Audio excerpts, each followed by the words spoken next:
అందరికీ నమస్కారం. రమణ భాషణములు వివరణలు తెలుసుకునే ప్రయత్నం చేద్దాం.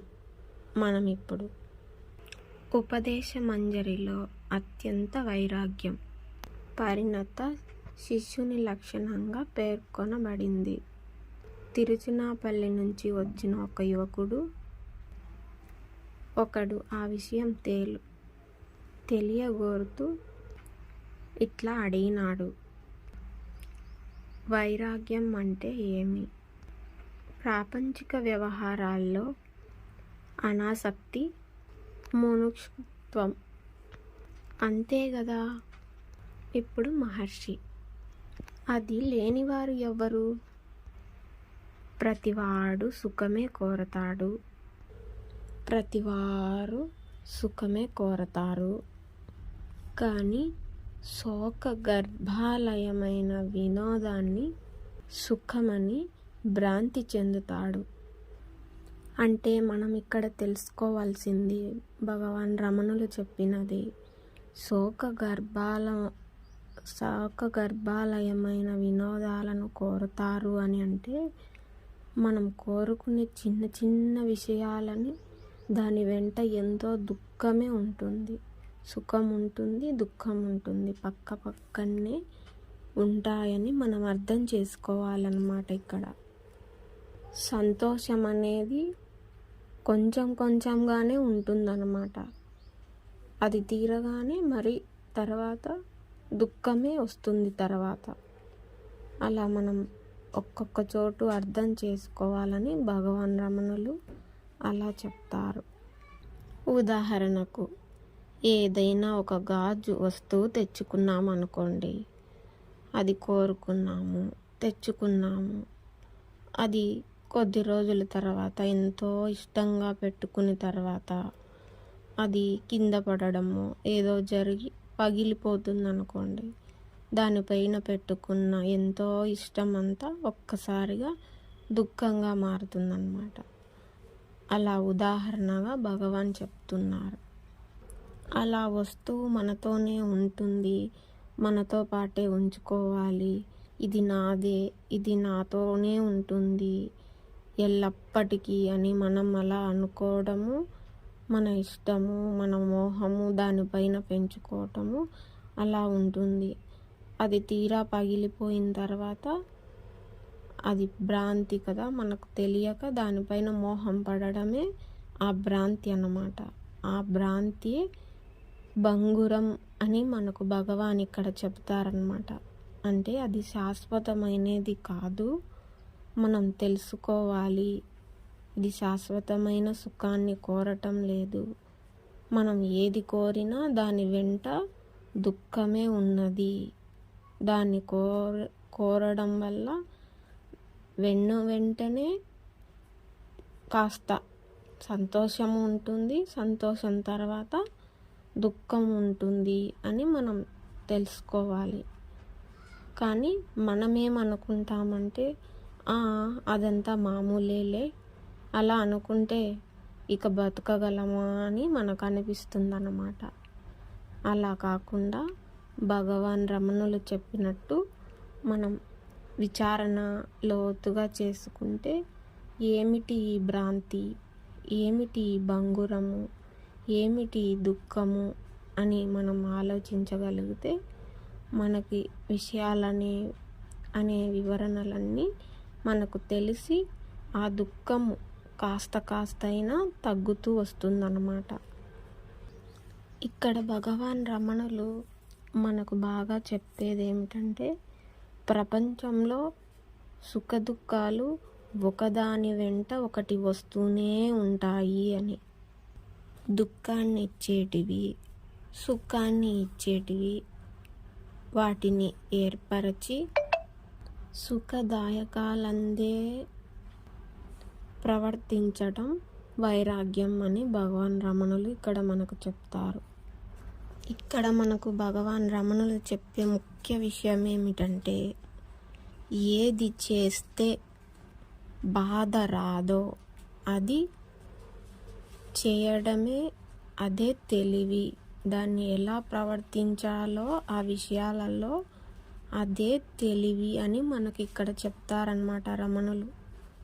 అంటే మనం ఇక్కడ తెలుసుకోవాల్సింది మన జీవితంలో ఏ చిన్న విషయమైనా ఏ చిన్న పనినైనా దాన్ని ఎలా ప్రవర్తించాలి, దాన్ని ఎలా చేయాలి అని మనం బాగా ఆలోచించి ఇది చేస్తే బాధ కలుగుతుందా, ఇది చేస్తే దుఃఖం వస్తుందా, ఇది చేస్తే ఒకరికి ఇబ్బంది కలిగి మనల్ని ఏదైనా అంటారా, దానివల్ల తిరిగి మనకి ఏదైనా బాధ కలుగుతుందా, ఇలా మనం లోతుగా ఆలోచించి అది జరిగే విషయాలను బట్టి మనం దాన్ని తెలుసుకుని ప్రవర్తించితే మనకు బాధ కలగదు అని మనం తెలుసుకోవడానికే భగవాన్ రమణులు ఇలా చెప్తారన్నమాట.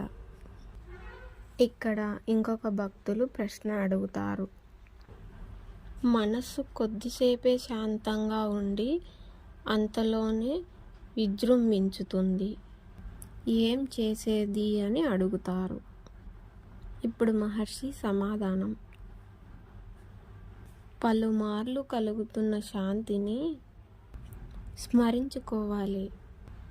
శాంతి నీ సహజ స్థితి. ఎడతెగని అభ్యాసం వల్ల అది సహజ స్థితి అవుతుంది అని భగవాన్ రమణులు సమాధానం ఇస్తారన్నమాట.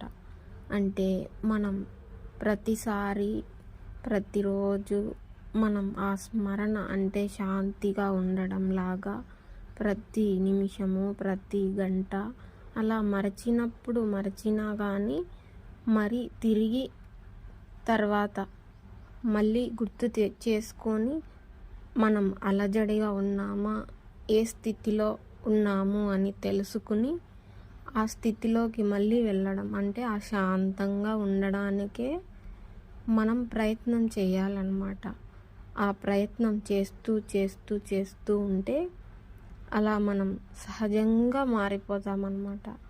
ఇది మనకు అలవాటైపోతే ఎంతగానో హాయిగా ఉంటుందని మన సహజ స్థితి మనం అలా మారిపోతామని భగవాన్ రమణులు ఇక్కడ చెప్తారు. అది మనకు అర్థమవుతే ఎంత హాయిగానో ఉంటుందండి మనకిక్కడ. ఆ శాంతే మనం, ఆ స్వభావమే మనం అని మనకు భగవాన్ క్లుప్తంగా చెప్తారన్నమాట. అలా మనకి ఎంతో చక్కగా ఆయన నేర్పించుతారు అని అంటే మనలో నుండే నేర్పించుతారు, మన చుట్టూ ఉండి అంతటా ఉండి అని మనం అర్థం చేసుకుంటే మనం ఎంతగానో మనం ఉన్నత స్థాయికి వారు నడిపించుతారని కూడా మనం అర్థం చేసుకోవచ్చు. ఇక్కడ ఇంకొకరు గురించి ఒక స్విట్జర్లాండ్ వనిత, ఒక ఆమె భగవాన్ రమణుల ఆమెకు కళ్ళకి ఎదురుగా కనపడినట్టు భగవాన్ శిశువు రూపంలో పూలతో అలంకరించినంతగా ఎన్నెన్నో అలంకరణ పూలతో ఆయనకు శిశువు కనిపించినట్టు ఎంతో ప్రేమగా ఆకర్షించినట్టు ఆమెకు అనిపించిందంట. అలా భగవాన్ శిశు ముఖము వంటి భగవాన్ ముఖము తననెంతో ఆకర్షించిందని, తన కళ కనిపించిందని వివరించింది. భగవాన్ రమణులు ఇలా అన్నారు, ఆ దృశ్యం నీ మనసులోది అని. పాల్ బ్రింటన్కు నేను బహుదీర్ఘదేహునిగా కనిపించానట, నీకు శిశువు రీతిగా కనిపించాను అని అన్నారు భగవాన్. రెండు అభూత దృశ్యాలే అని భగవాన్ రమణులు అంటారు. మనం ఇక్కడ ఆలోచించుకోవాలి బాగా ఏమని అని అంటే, మనకు ఇష్టమైన దైవం కానీ ఏ రూపమైనా కానీ మనకి కలలో అలా అనుకుంటూ మనం ఆలోచించుతూ ఆ దైవాన్ని ఎక్కువ తలుచుకోవడం వల్ల మనకి కలలో కానీ ఆ దృశ్యం ఏర్పడడం వల్ల మనకి కలలో స్వామి కనపడ్డాడు, ఆయన వచ్చాడు, అమ్మవారు వచ్చింది అని ఇలా కలలు అనిపిస్తుంది. అనిపించినప్పుడు మనకి అది నిజమని ఎంతో ఆనందించుకుంటూ ఉంటాము. అయితే భగవాన్ వాటినే అభూత దృశ్యాలు అంటున్నారు. అంటే అవి నిజము కాదు అని. మనం ఇక్కడ ఆలోచించాలంటే మనం ఏది తలుచుకుంటామో అది రూపంగా ఏర్పడుతుంది అని మనం అర్థం చేసుకోవాలి. మనం తలచినదే రూపంగా మారుతుంది. అదే మనకి కళ్ళకు కనపడినట్టు కానీ కళలో వచ్చినట్టు కానీ అది తయారవుతుందని మనం అర్థం చేసుకోవాలి ఇక్కడ. అయితే భగవాన్ రమణులు ఇలా కళలో కనిపించినదైనా లేదా దర్శనమిచ్చారు లేదా దైవం కనపడ్డారు అనే విషయాలకి ఏమీ అంత ప్రాముఖ్యం లేదా అని ఒకరు అడగగా భగవాన్ సమాధానం ఎలా ఇస్తారు అని అంటే, ఇలా వారికి దృశ్యాలు కనపడడమే మంచిది. అలా కనపడడం వల్ల వారు అటువైపుకి మల్లుతారు అని. ఆకర్షణ అటువైపే ఉంటుందంటే మామూలు లౌకిక విషయాల నుంచి కాస్తైనా దైవం వైపుకి వెళ్తారు అని. అలా అంటే ఏ విషయాలు, చెడు విషయాలు కానీ, చెడు పనులు కానీ, చెడు సావాసాలు ఏవైనా కాస్తైనా దూరం అవుతారు వాటి నుంచి అని భగవాన్ రమణులు వాటి నుంచి దూరం అవ్వడానికి ఇలాంటి దర్శనాలు అటువైపుకి మళ్ళించడానికి ఎంతో మేలు అవుతాయి అని కూడా మనకు చెప్తారన్నమాట. అయితే ఎల్లప్పటికీ ఆ దర్శనాలు, ఆ కళలు, ఆ చిత్రాలనే మనం ఇక్కడ ఎప్పటికీ అవే నిజమని మనం తీసుకోకూడదు. అలా ఆ స్థాయిలో ఉన్నవారికి అవి ఉపయోగకరంగా ఉంటాయి. మనం మరింత ముందుకు వెళ్ళాలి, భగవాన్ చెప్పిన ఆ చూపిన దావలో మనం వెళ్ళాలి అనుకుంటే, మరింత ముందుకు వెళ్ళాలి అనుకుంటే అది మనం ఎంతో విచారణతో ముందుకు వెళ్తే ఈ దృశ్యాలు నిజం కాదని మనం తెలుసుకోవాలి. దృశ్యం కనబడింది అంటే మాయమవుతుంది, అంటే ఉండదు ఎప్పటికీ. ఉన్నది ఎప్పటికీ ఉంటుంది. అది వచ్చింది అంటే పోతుంది, అంటే వచ్చినది ఎప్పటికీ పోతుందని మనం అర్థం చేసుకోవాలి. దృశ్యం తద్నాశనం అని మనం అర్థం చేసుకోవాలి బాగా. ఆమె ఇలా కూడా అని అడిగింది, అట్టి దృశ్యాలకు ప్రాముఖ్యత లేదా అని చెప్పుకున్నాం కదా ఇందాక. ఆ విషయాన్ని ఈమె ఇలా అడిగిందనమాట. ఆ దృశ్యాలు ఇలా ఎప్పుడు చూడలేదు అని అంటుంది భగవాన్తో. అట్టి దృశ్యాలు శుభప్రదమా అని భగవాన్ అడుగుతుంది. అప్పుడు భగవాన్ రమణులు శుభప్రదాలే అని సమాధానమిస్తారు. బహుశా నువ్వు శిశువుని తలపోస్తున్నావేమో అని అంటారు. అప్పుడు ఆమె అవును శివుని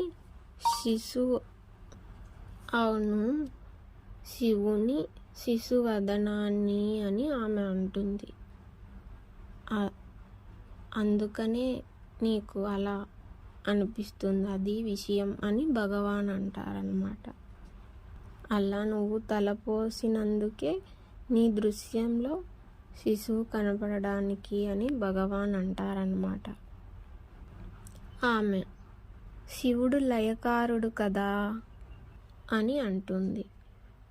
మహర్షి అంటారు, అవును, దుఃఖాలకు అని.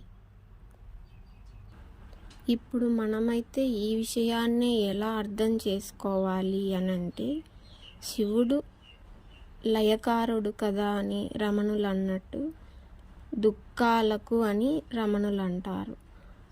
అయితే దుఃఖాలకు లయకారుడు అని అంటే దుఃఖం ఎవరికి అనే అనే విషయాన్ని మనకు భగవాన్ రమణులు ఎప్పుడూ నేర్పుతూనే ఉంటాడు. దుఃఖం మనసుకి, మనసు ఎన్నో తలపులతో నిండిపోతూ ఉంటుంది.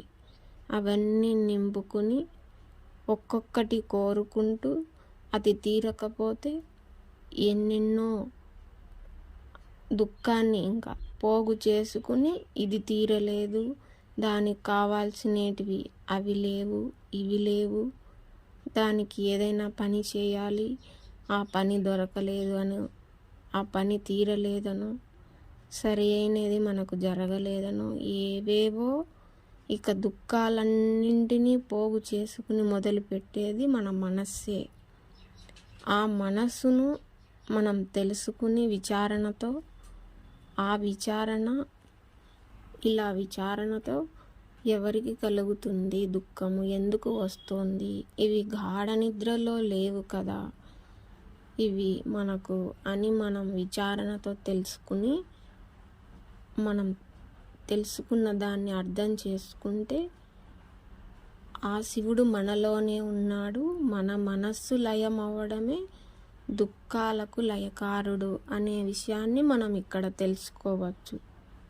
మనం ఇక్కడ బాగా తెలుసుకుంటే ఆత్మే శివుడు, జీవుడే మనస్సు. ఆ ఆత్మలో ఈ మనస్సు లయం అవుతే, దుఃఖాలకు కారణం మనస్సే కాబట్టి ఆ మనస్సు అందులో ఆత్మలో లయం అవుతే ఆ ఆత్మే శివుడు కాబట్టి శివుడు లయకారుడు అని కూడా మనం ఇక్కడ తెలుసుకోవచ్చు బాగా. అదే మనం బాగా తెలుసుకోవలసినది కూడా. భగవాన్ రమణులు ఇలా అంటారు, దుఃఖాలకు లయకారుడు అని అంటాడు. అక్కడ ఆమెతో ఇలా అంటారన్నమాట, ఇంకా కాసేపట్లో నువ్వు నిద్రపోతావు, రాత్రంతా హాయిగా నిద్రపోయాను అని అంటావు, చక్కగా నిద్రపోయాను అని అంటావు అని అంటారు. నిద్రలో ఉన్నది నీ సహజ స్వభావం, అది ఇప్పుడు సాగుతూనే ఉంది, కాకుంటే అది నీ నైజం కాదు అని. కాదు, ఇప్పుడు కూడా ఆ నిద్రాస్థితిని అలవర్చుకో, అదే శివుడు. మనకు ఒక రూపం ఉన్నదా?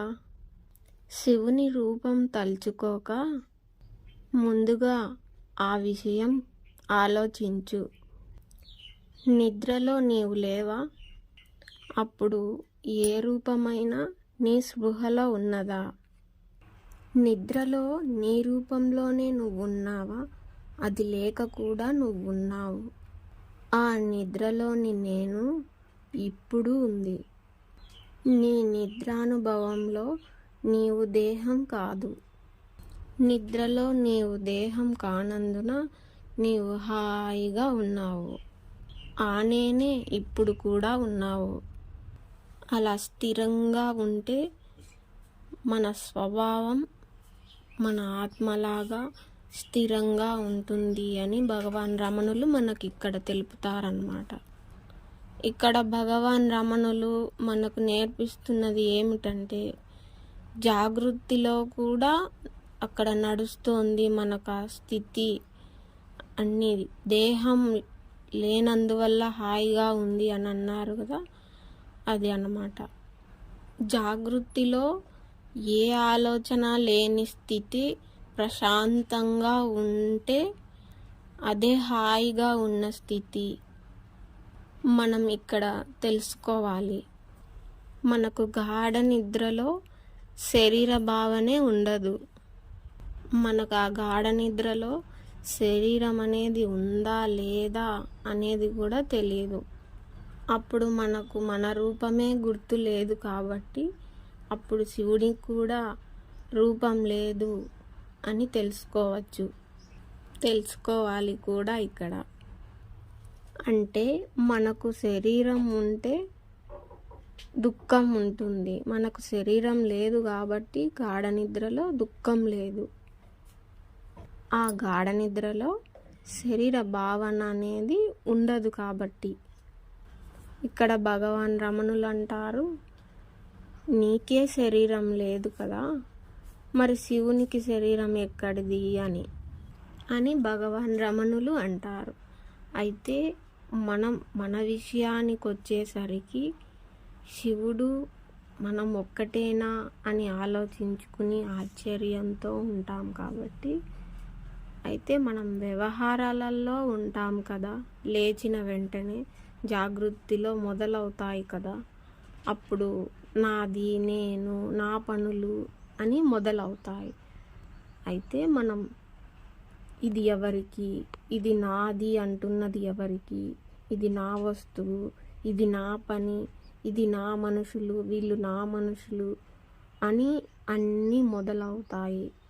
అయితే దానికి ముందు గాఢ నిద్రలో ఇవన్నీ లేవు. కాబట్టి అలా లేకపోవడం వల్లే మనం హాయిగా ఉన్నామని తెలుసుకుని, ఆ తెలుసుకోవడమే మనం జాగృతి అవడం అని తెలుసుకుంటే, జాగృతం అవడం అని తెలుసుకుంటే,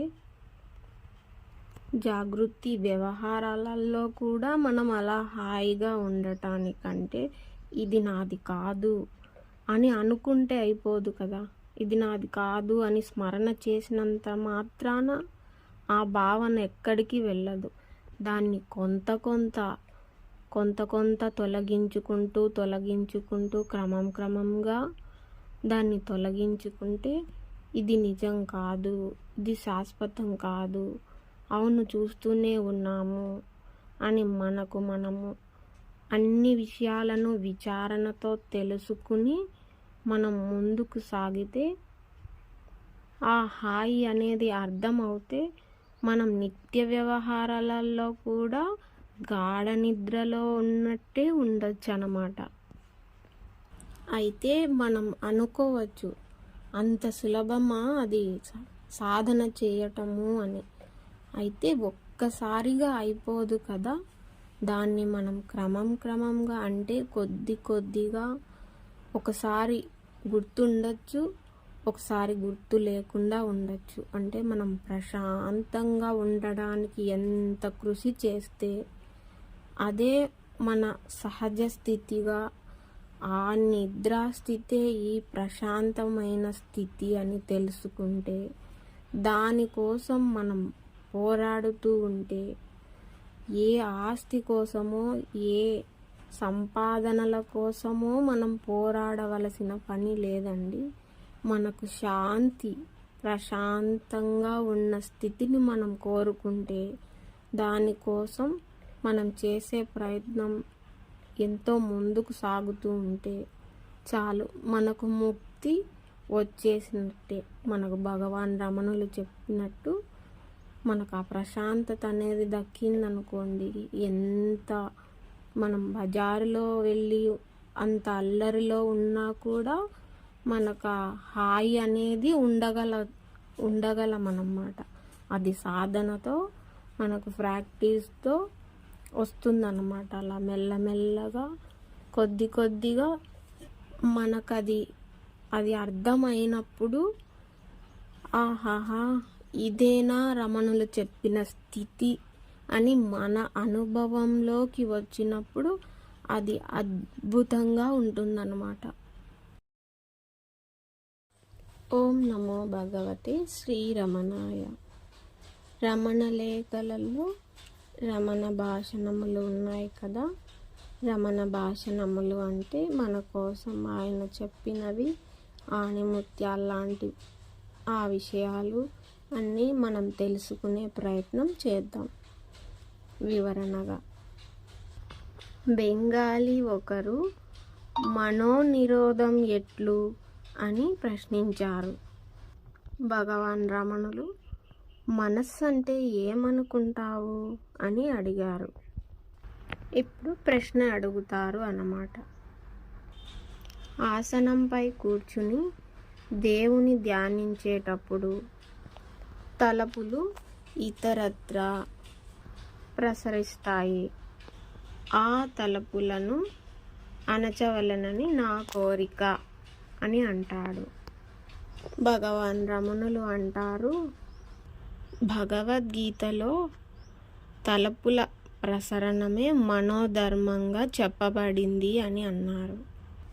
అన్ని ఆలోచనలు దైవంపై నిలపడమే, ఏకంగా నిలపడమే చేయదగ్గ పని అని. చిరకాలము అభ్యసిస్తే మనసు స్వాధీనము, స్థిరము అవుతుంది అని రమణులు చెప్తారు.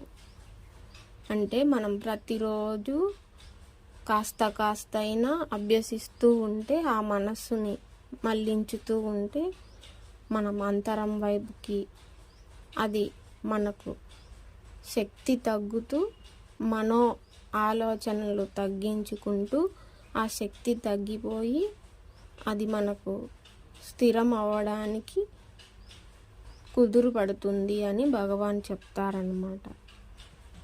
అంటే మనకు భగవాన్ రమణులు తెలిపే విషయం ఏమిటంటే, ఇక్కడ మనం ఒకే ఏకాగ్రతతో దైవంపై తలపులని నిలిపితే, ఒకే ఏకాగ్రత ఒకే తలపుపై అంటే దైవం పైన నిలపటం వల్ల మనసు చాంచల్యం తగ్గుతుంది అని.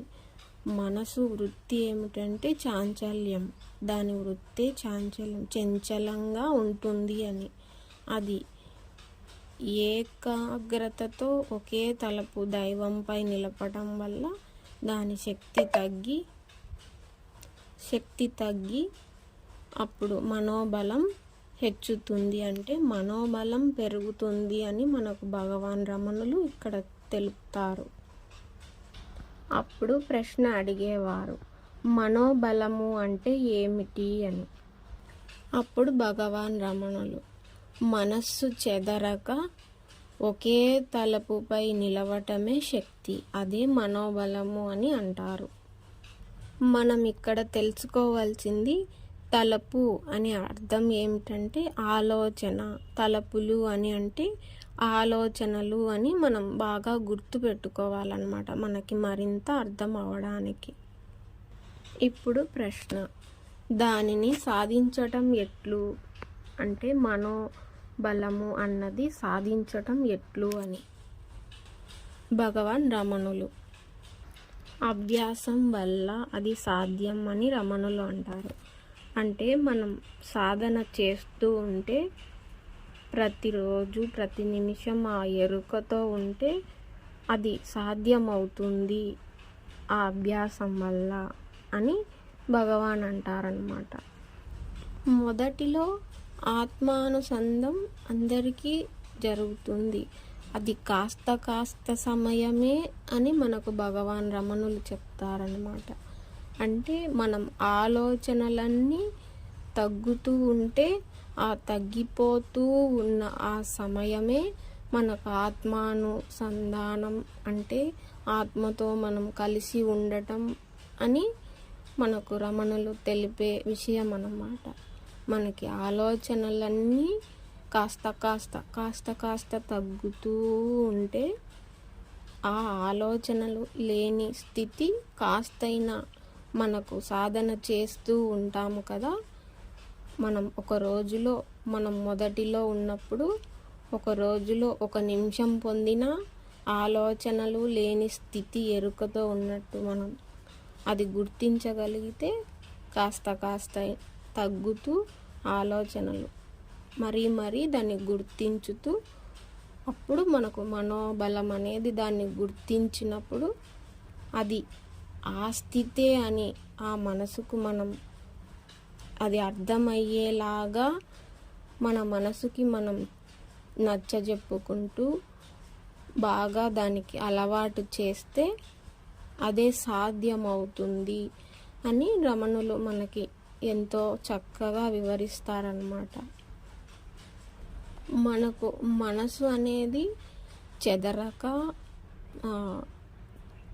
కదలక ఏ ఆలోచనలకు బయటికి వెళ్ళకపోతే అదే స్థిరమైనది అని కూడా మనం ఆత్మానుభవంగా కూడా మనం అర్థం చేసుకోవచ్చు అన్నమాట. భగవాన్ రమణులు మనకు ఇలా కూడా నేర్పించుతారు. ఇంకా రాజసిక మనసు ఉంటుంది కదా, ఆ మనసు నిండా తలపులతో నిండి ఉంటుంది అని. అంటే రాజసికంగా అంటే మామూలుగా మనం ఉండే స్థితికి మనకన్నీ ఆలోచనలే నిండి ఉంటాయి కదా మనకు. అది ఇది ఆ విషయము ఈ విషయము, అటు వెళ్ళాలి ఇటు వెళ్ళాలి, ఇది చేయాలి అది చేయాలని ఇలా ఎన్నెన్నో ఆలోచనలతో నిండి ఉండే అదే రాజసిక మనసు అని అదొక విషయం తెలుపుతారు. ఇంకా సాత్విక మనసు అని కూడా మనకు తెలుపుతారు భగవాన్. సాత్విక మనసు అని అంటే ఏ ఆలోచనలు లేకుండా సాత్వికంగా ఎంతో సాదాగా అలా ఎటువంటి ఆలోచనలు లేకుండా మన అంతరంగంలో ఆలోచనలు లేని స్థితిని మార్చుకోవడానికి కూడా ఎంతో సాత్వికంగా ఉంటుంది సాత్విక మనసు అని కూడా మనం అర్థం చేసుకోవచ్చు అన్నమాట. ప్రశ్న అడిగేవారు ఇలా అంటారన్నమాట. అంటే మనసును మళ్ళించి అలా అభ్యాసం చేయవలెనా అని అంటారు. అప్పుడు భగవాన్ రమణులు ఇలా అంటారనమాట. అవును, అలానే చేయాలి. మన మనసును మళ్ళించి తలపుల నుంచి దూరం చేస్తే అది మనకు సాధ్యమవుతుంది అని. ఆ తలపులు లేని స్థితే సాత్విక మనస్సు అని మనకు చెప్తారు భగవాన్. ఇక్కడ మనం బాగా జాగ్రత్తగా గమనించాల్సింది ఏమిటంటే, భగవాన్ రమణులు అంటారు, ఈ తలపులు ఉన్నా లేకున్నా తత్పూర్వం ఉన్నదే ఎప్పటికీ అని అంటారు. అంటే మనం తలపులతో ఉన్నా మనకు అది తెలియదు కనుక అది ఉన్నది అని మనకు తెలియదన్నమాట. అది పూర్వమే అంటే తత్పూర్వమే ఉందని రమణులు అంటారు కదా.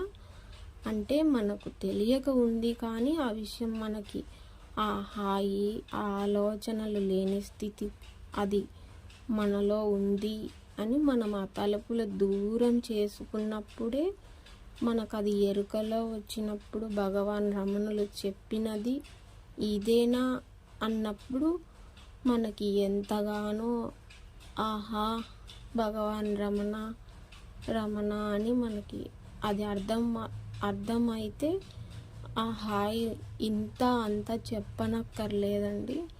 అంత హాయిగా ఉంటుంది. రమణుల ఆశీస్సులు మనకు అది అర్థం అవుతే ఆ ఆశీస్సులు మనకు ఇంతగా లభించాయా అని మనకి అనిపిస్తుందన్నమాట. ఆయన కరుణ ఆయన ఆశీస్సులు అవి తెలిసినప్పుడు మనకు అర్థమైనప్పుడు. ఇప్పుడు ఒకరు ప్రశ్న, అదే పనిగా మనోనాశనానికై ప్రయత్నించడం ఆపత్కరం కావచ్చు, అందుకని ధ్యానాభ్యాసానికై స్థూల విషయాలు ఎన్నుకుంటే మంచిది అని అంటారు. ఇప్పుడు భగవాన్ రమణులు, ఆ ఆపత్కరం ఎవరికి?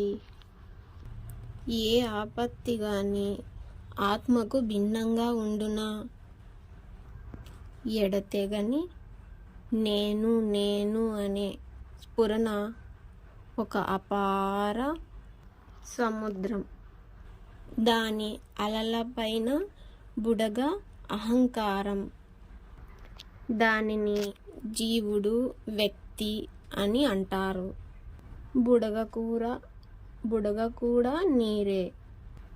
బుడగ విరిసినప్పుడు అది సముద్రంలో కలిసిపోతుంది. బుడగగా ఉన్నప్పుడు అది సముద్రంలోని అంశమే. ఈ మాత్రం తెలియక లెక్కలేనన్ని విధానాలు వల్లించారు అని అంటారు భగవాన్ రమణులు. మనం ఈ విషయాన్ని బాగా అర్థం చేసుకుంటే, అంటే అన్నీ సముద్రమే అంటే ఆత్మ సముద్రం అనుకుంటే ఆ ఆత్మే ఇన్ని స్వరూపాలు, ఆ స్వరూపాలే బుడగలు అనుకోవచ్చు. బుడగ అహంకారము అంటే అది రూపం దాల్చింది. అది విరిసినప్పుడు అంటే ఆ బుడగ పగిలిపోయినప్పుడు అది తిరిగి మళ్ళీ నీరుగా అయిపోతుంది. అది సముద్రంగా మారిపోతుంది. అంటే అది రూపంతో ఉన్నంతసేపు నాది, నేను, నన్ను చూడు, నేను చూడు అని మనల్ని మనం ఇలా మనమే ఉన్నాము అన్నట్టుగా ప్రవర్తిస్తూ ఉంటుంది మన మనస్సు అన్నమాట. అది మనసు మనమే అనుకుని అలా అహంకారంతో అది మనం అర్థం చేసుకుంటే ఆ బుడగ అంత సమయం అయిపోతే అది తిరిగి మళ్ళీ సముద్రమే అవుతుంది. అంటే మన అహంకారాలన్నీ మనం తీసేసుకుంటే అదే మనం ఆత్మ అని మనకి భగవాన్ రమణులు చెప్పినది అర్థమవుతుందన్నమాట. ఆ బుడగే జీవుడని, వ్యక్తి అని మనకు రమణులు తెలుపుతున్నారు కదా. అంటే మన అహంకార రూపమే జీవుడుగా, ఆ అహంకారాన్ని తొలగించుకుంటే అదే దేవుడుగా మనం అర్థం చేసుకోవచ్చు. అదే రమణులు తెలుపుతున్నది మనకు బాగా. సముద్రమే మనము ఆ బుడగగా ఉన్నంతసేపు మనకు అహంకారాలు ఎన్నెన్నో ఉంటాయి. అది మనం ఇప్పుడు కూడా తెలుసుకోవచ్చు. ఆ నీరే మనము అని, ఈ బుడగగా ఉన్నాము. అది విరిస్తే అది ఆత్మస్వరూపము అని, అంటే ఆ బుడగ పగిలిపోతే అదే మనము, అంటే ఆ సముద్రమే మనం అని ఇలా ఆలోచించుకుంటూ ఉంటే ఆ ఆత్మ స్వరూపమే, ఆ పరమాత్మ స్వరూపమే మనమని ఆలోచించి అర్థమైతే ఆహాహా చెప్పలేని ఆనందం కదండి మనకు భగవాన్ రమణులు తెలిపేది. ఇక్కడ భగవాన్ రమణులు మనకి ఇంకో విషయం కూడా తెలుపుతారు. అనగా మనము సాధన చేయుటకు, మనం చేసేటందుకు ఎన్నెన్నో అంటే మతాలు కావచ్చు, సాధన విధానాలు కావచ్చు, ఎన్నెన్నో పుట్టుకొచ్చాయి అని మనకు రమణులు తెలుపుతారన్నమాట.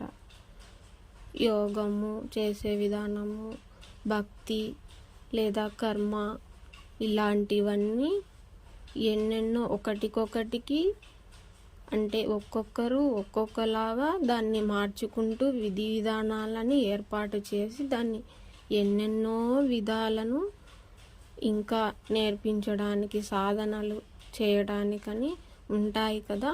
అలా మనకు భగవాన్ రమణులు ఇక్కడ ఏమి తెలుపుతారు అని అంటే అలా ఎన్నెన్నో పుట్టుకొచ్చాయి. సాధన చేసేవారికి ఇవి ఇంకా తికమక పట్టించడానికే, ఎందుకు తనలో ఉన్న ఆత్మను తెలుసుకోవటానికి ఇన్ని అవసరమా అన్నట్లుగా మనకు భగవాన్ రమణులు తెలుపుతారన్నమాట. అలా భగవాన్ రమణులు మనకు తెలుపుతారు కదా. అలా ఆయన ఈ మతము, ఆ మతము, ఈ గురువు, ఆ గురువు, ఆ శాస్త్రము, ఈ శాస్త్రము అని ఏది లేకుండా మనకు సూటి అయిన మార్గము, నీవెవరు అనే ఒక్క ఆ మాటతో మనకి ఎంతో జ్ఞానం అడుగు వేసేదానికి ఆయన చేస్తారన్నమాట. అలా మాకు ఆయన లేకపోతే ఇంకా ఎన్నెన్నో అవస్థలు పడే అవకాశం ఉండేది.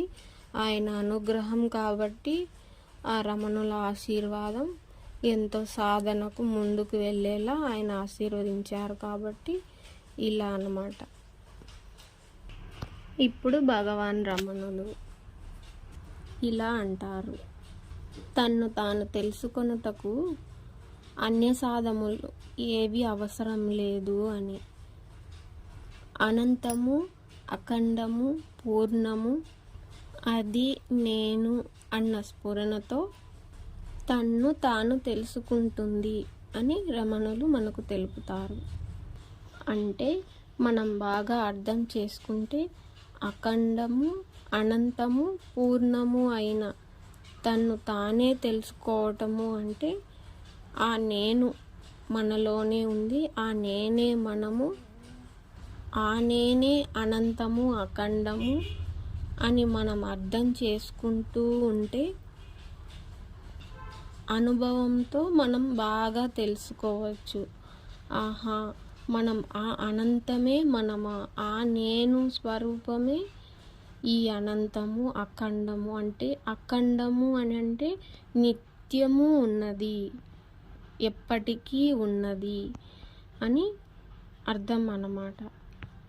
పూర్ణము అంటే ఇంకా చోటు ఇది అని చెప్పకుండా ఒక చోటు నుండి, అంటే ఒక చోటు మొదలుపెట్టి అది చుట్టూ వచ్చి మళ్ళీ ఆ మొదలుపెట్టిన బిందువు దగ్గర ఆగిపోయి అంతటా అది అయి ఉన్నది అని. మనం పూర్ణిమ అని చెప్పుకుంటాం కదా చంద్రుణ్ణి, అలా అది మనం బాగా అర్థం చేసుకుంటే గుండ్రంగా ఉన్న చంద్రుణ్ణి మనకి గుర్తు చేసుకుంటే ఒక చోట మొదలు పెడితే అలా మళ్ళీ తిరిగి వచ్చి ఆ బిందువుతో ఐక్యం కావటం, అదే పూర్ణము అని. అదే పూర్ణిమ, అదే పూర్ణము అంటే మొదలు పెట్టింది పూర్తి అయినదా, అదే పూర్ణిమ, పూర్ణము అని మనం అర్థం చేసుకుంటే ఈ విషయాన్ని మనకు అన్వయించుకుంటే అది పూర్ణం ఎలా అని మనం ఇప్పుడే ఇలా ఉన్నట్టుగానే మనం దాన్ని అన్వయించుకుంటే ఆ పూర్ణము ఎలా అని దాని విషయంగా మనకు కలిగిన మన మనస్సులోని తలపు బయటికి వెళ్తుంది కదా ఆలోచన అనేది. ఆ ఆలోచన అనే దాన్ని తిరిగి మన మనస్సులోనికి లయం చేసుకోవటం, ఆ మనస్సుని మన హృదయంలో లయం చేసుకోవటమే అదే పూర్ణము. ఎక్కడ పుట్టిందో అక్కడే లయం అవ్వటమే పూర్ణం. ఏమీ లేని ఆ హృదయమే పరిపూర్ణము, పూర్ణము అని మనం అలా కూడా అర్థం చేసుకోవచ్చు. భగవాన్ రమణులు మనకు ఇలా కూడా తెలుపుతారు. తమ తమ ఆత్మ అందరికీ అనుభవంలోనిదే, అందరికీ తెలిసినదే అని మనకు తెలుపుతారన్నమాట. అయినా కూడా తెలియని దానిని, తమది కాని దానిది తనదే అని, తనదైన ఆత్మను ఎరుకతో లేక తనది కాదు అని బయట చూసి అలా ఆ విధంగా కాని దానిని అయిందని, అయిన దానిని కాదు అన్నట్టుగా ఎరుక లేకుండా ఉంటారు అని రమణులు తెలుపుతారన్నమాట. అంటే మనకు దీన్ని అర్థం చేసుకునే విధానం ఏమిటంటే, ఇప్పుడు మనం ఉంటాం కదా, మనలో ఆత్మ అని, ఎరుక అని ఈ విషయాలు ఏవీ తెలియక మనం ఏ కోరికలైనా కోరడము, ఆ కోరిక తీరకపోవటము, ఆ కోరిక ఒకవేళ తీరితే అప్పుడు సంతోషంగా ఉండడము, ఆ సంతోషం ఆ కోరిక తీరడం వల్ల, ఆ సంతోషం దక్కడం వల్ల అప్పుడు ఆహా హాయిగా ఉన్నాను నేను అని అనుకోవటం. అంతే. ఆ కానిదానిని ఆ కాస్త సమయం కోసం అలా ఉంటామన్నమాట. అదే ఆత్మస్థితి మనకు తెలిసినదే, మనలో ఉన్నదే, మనకు అతి దగ్గరగా ఉన్నదే, అదే మనము అని తెలియక మనం ఆ బయట వస్తువులతో వచ్చే సంతోషాన్ని అది నిజం అనుకుని అలా మనం ఆ వాటితో ఆ కోరికలు అనేవి అనుసంధానం పెట్టుకుని ఉంటామన్నమాట. అంటే ఆ కోరికలతో ముడిపెట్టుకుని ఉంటాము. అవి ఎక్కడికో పిక్నిక్ వెళ్తే అప్పుడు అక్కడికి వెళ్ళి చూసినది, చేసినది, నేను సాధించాము, మేము ఎంజాయ్ చేశాము అని అనుకుంటాం కదా. అప్పుడు పొందినది హాయిగా ఉంది అనుకుంటాం మనం. కానీ ఆ హాయి మనలోనిదే అనే ఎరుక మనకు లేక అది ఎంతో ప్రయాసపడి వెళ్ళడము, అది పొందడము, అందరిలో కలిసి ఉండటము, అలా కోరిక తీరటము అనేది అలా ఒక్కొక్క విషయమే కాదు, ఎన్నెన్ని విషయాలకో ఇది మనం వర్తించుతుంది. మనకు ఏ విషయం జరిగినా, మన కోరికలతో ఏది తీరినా, ఒక ఇల్లు కట్టుకున్నా దానికి ఎంతో కాలం కష్టపడి దాన్ని పోగు చేసుకుని కట్టుకున్న తర్వాత పొందే ఆ సంతోషం అప్పుడు తీరింది అని. ఇలా చిన్న చిన్న కోరికలకైనా, సినిమాకి వెళ్ళి చూసాము అని అనుకున్న కోరికలకైనా, ఏ కోరికలైనా ఈ ప్రపంచంలో ఏవైనా బయట వెళ్తే కోరికలే కదా మనకు తలుపులు, ఆ తలుపులే కదా ఆలోచనలు, అలా ఆలోచనలే కోరికలుగా మారుతాయి. ఆ కోరికలతో మనం అవి తీరితేనే మనం సుఖంగా సంతోషంగా ఉంటామని, ఆ కాని వాటిని అన్వయించుకుని మనం వాటితో ముడిపెట్టుకుని ఉంటాము అని మనకు భగవాన్ రమణులు తెలుపుతారన్నమాట. మనకు అతి దగ్గరగా ఉన్న ఈ ఆత్మని మన హృదయంలోనే ఉన్నది. అదే ఆ చిన్ని చిన్ని సంతోషాలకు అది బయటకు వస్తుంది అని తెలియక అలా వాటితో మనం హాయిగా ఉంటాము. అయితే హాయిగా అటువంటి కోరికలు కోరకూడదని కాదు, కోరవచ్చు. కానీ అంతకన్నా ముందే మన హృదయంలోనే అతి పెద్ద సముద్రం ఉంది ఆ చిన్న సంతోషాల కంటే అని మనకు భగవాన్ రమణులు తెలుపుతారన్నమాట. అయితే మనకి ఆ కోరికలు బయటివిగా, మన ఆత్మ లోపలిదిగా కాకుండా, మన ఆత్మ లోపల బయట అంతటా ఉంది. కానీ కోరికలు ఒకటి, మనం ఒకటి అని కాకుండా, మనము అవి అని కాకుండా, అవి భిన్నము కాదు. అంతటా ఉన్న ఆత్మలో నుంచే పుట్టినది సృష్టి. ఆ సృష్టిని చూడడం వల్ల మన మనసు బయటికి వెళ్ళి ఆ కోరికలు కలగడం వల్ల అలా అన్నమాట. అదే భిన్నము కాదు, అంతా ఒక్కటే అని రమణులు ఈ విధంగా కూడా తెలుపుతారన్నమాట. ఇప్పుడు ఒకరు ప్రశ్నించారు, పాపములను క్షమించమని భగవాన్ రమణులను ప్రార్థించారు ఒకరు. అప్పుడు భగవాన్ రమణులు ఇలా అన్నారు, ఆ విషయంగా నీ మనస్సు నిన్ను బాధించకుండా జాగ్రత్త పడు అని చెప్పారన్నమాట. అయితే ఈ విషయాన్ని మనం ఎలా తెలుసుకోవాలి అంటే, భగవాన్ రమణులు తెలిపినది ఏ విధంగా అంటే, పాపములు ఆ విషయంలో నిన్ను మనస్సు బాధించకుండా చూసుకోమని అన్నారు కదా. అంటే అది మనం ఏదైనా తప్పు చేసిన భావన, పశ్చాత్తాపం చెందింటాం కదా. ఆ పశ్చాత్తాపం వల్ల అంటే మనం రియలైజ్ కావడం, అంటే క్షమింపమని అడిగినారు కదా ఆయన. అలాగా మనలో అటువంటి భావన కలిగినప్పుడు ఇక మనలో ఉన్న ఆ మనసు ఏదైతే ఉందో, మనం తప్పు చేశాము, పాపము చేశామని గుర్తు చేస్తూ ఉంటుంది. ఆ గుర్తు చేసిన మనస్సుని మనం మారాలి అనుకున్నాము కాబట్టి, ఆ స్మరణ అది తలపులతోనే ఉంటుంది కాబట్టి, ఆ మనస్సు అనేది, ఆ మనస్సుని మనం లెక్క చేయకుండా, అంటే అది మనల్ని బాధించుతుంది. నువ్వు చేశావు అని. అయినప్పటికీ మనం పశ్చాత్తాపం అంటే మనం రియలైజ్ అయ్యాము, ఇక చేయకూడదు ఇటువంటి తప్పు, క్షమించు దైవమా అని దైవాన్ని భగవాన్ రమణులను అడిగారు కదా. అలా మనలో ఆ తప్పు మనం తెలుసుకున్నప్పుడు, ఆ మనస్సు అనేది అలా అన్నప్పుడు, మన మనస్సుతో మనం రియలైజ్ అయినప్పుడు, నువ్వు ఇటువంటి విషయాలను ఇక గుర్తు చేయకు అని మనం దాంతో రివర్స్ అయినప్పుడు అప్పుడు ఆ మనస్సు ఇక తగ్గిపోతుంది, అలా బాధ పెట్టకుండా ఉంటుంది అని. జాగ్రత్త పడు అంటే ఆ మనస్సే మనల్ని బాధించుతుంది అని భగవాన్ రమణులు మనకు ఇక్కడ తెలుపుతారన్నమాట. ఇప్పుడు ఒకరు ప్రశ్న అడుగుతున్నారు, ఒకసారి ఆత్మానుభవం కలిగిన తర్వాత మరలా నష్టం అవుతుందా అని భగవాన్ రమణులను అడిగారు. భగవాన్ రమణులు అది సంభవమే అని అన్నారు. అది ఎలాగా అని తిరిగి ప్రశ్న అడిగారు.